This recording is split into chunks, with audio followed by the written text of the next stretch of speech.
Those seeking the meaning of life might find it somewhere else.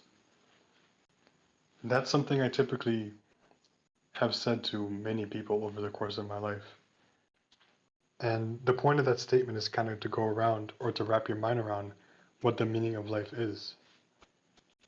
If someone were to ask me that question and I was to give them an immediate answer, something without thinking too much about it, I would say it's simple.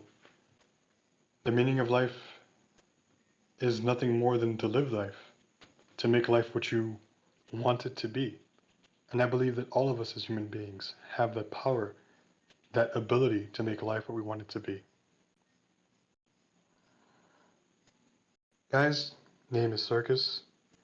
I want to talk about not just the meaning of life, but value in life, and where most people, I would say, derive their feelings about what the meaning of life is. Objective value of life, for example. Many people have what they would say are objective values when it comes to the meaning of life. Having children, being a mother or being a father, being able to bring your genes to the next generation, or even something as simple as only for yourself, your own sovereignty and your own being, creating your own meaning in terms of what you do, what your career is. All of that brings meaning to oneself, especially in terms of um, your abilities and your trophies in life. There are also value in life in terms of intrinsic value, value that we give into the things that we have for ourselves, and not just in terms of objects, but also in terms of our relationships to our brother, to our mother, our father, to our schools, our peers, our teachers, people that we respect throughout our lives. All of these things for individuals might have intrinsic values. Pausing for a second into the difference between these objective values and these intrinsic values might give you some insight as to why one person over another have different meanings or different ideas as to what the meaning of life is. The meaning of life for someone else might not simply be simply living it. It might be having something to give on to the next generation, having a legacy behind, something that you did that either was great or that was meaningful to the people around you. And that in of itself gives meaning to someone. Whereas others might have that value into their careers. All of these things that we would consider being intrinsic. We call it intrinsic because though it might have a huge amount of meaning, value, and someone might work all their life towards something, someone on the other hand might look towards it and see it as something that they would never spend, so much as a minute on. The meaning of life being different for all of us might in of itself be the meaning of life.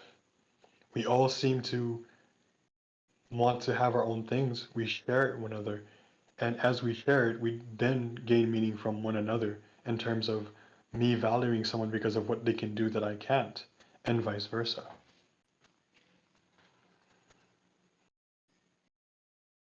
I think it's important for all of us to question what the meaning of life is. For some of us, it might be something like religion. It might be a god that you follow, or many gods for that matter. You could go to a religious community and ask them this question. They'll say, well, my meaning is to get to heaven, or my meaning is to do what God deems normal for me to do, or my meaning is to continue with this life and live by the creeds or expectations of my religion or the God that I follow in order to make my life mean something, or to see how I can move on to the next life and experience what the next life has to say. You might have the atheist community that has a different take on that, saying that the meaning of life is what we make to it as we are here. Since there is no absolute proof about what might happen to any of us when we die, we are called to value the things that we have right now. And once again, whether they be object or whether be the people that we care about, the people that we see every day, who spend time in our life and who loves us the way that we love them. It might be more important to atheists to not worry too much about some afterlife, but to worry about what they can control right now. I propose a middle ground where we can both come together in terms of seeing the same values that we have with one another and focusing on those things instead of focusing on the ways that we are different. Idealistic, I'm sure, you know, many people have this kumbaya, let's get together and sing together and let's be friendly.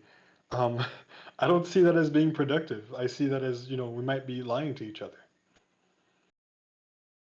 As human beings, and in particular, I'd say as men, we are at the point in our lives where we can consider, even if we have an enemy, even if we don't believe in the things that they believe in, even if we have different gods, we can find common values in the meaning of our lives in terms of love or in terms of things that are valuable to all human beings, such as how we take care of our community, how we take care of the animals and plants that we are around. I believe that whether you're atheist or you're religious, or you're even so much as being agnostic or pagan, we have the same type of respect and understanding for the things around us that take care of us the same way that we take care of them. I propose that there's a certain strength to being able to sit down and break bread with your enemy. To be able to have an enemy and yet respect them to the point that you can be tribalistic, where you separated from one another because you believe differently, but you can work together,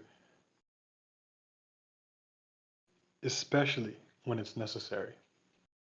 Once again, it might be a little bit idealistic, but a lot of things have always been idealistic all the way up until the point that they've actually been done.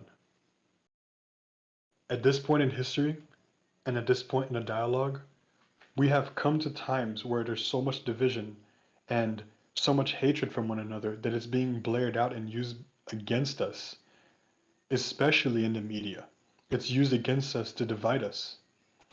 Not to get any particular way with that, but it's insane to me that while in the media or while you're on the street and might see people who are vocal with this sort of thing, when you get together with people who might not even be your friends or who might, as I was saying, be your enemy, and you talk about these things, it's crazy how common that we might believe the one thing and follow the same kind of ideals.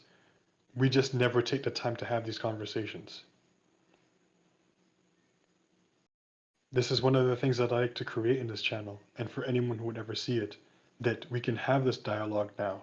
We don't have to be afraid of what other people think.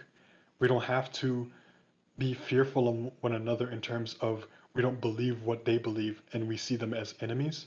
Because even as enemies, once again, we can talk to each other, we can converse with each other, and we can love one another. Not unlike what the Bible says about loving your enemy. But now, in terms of the meaning of life, we can come together in terms of knowing what it really means to love one another.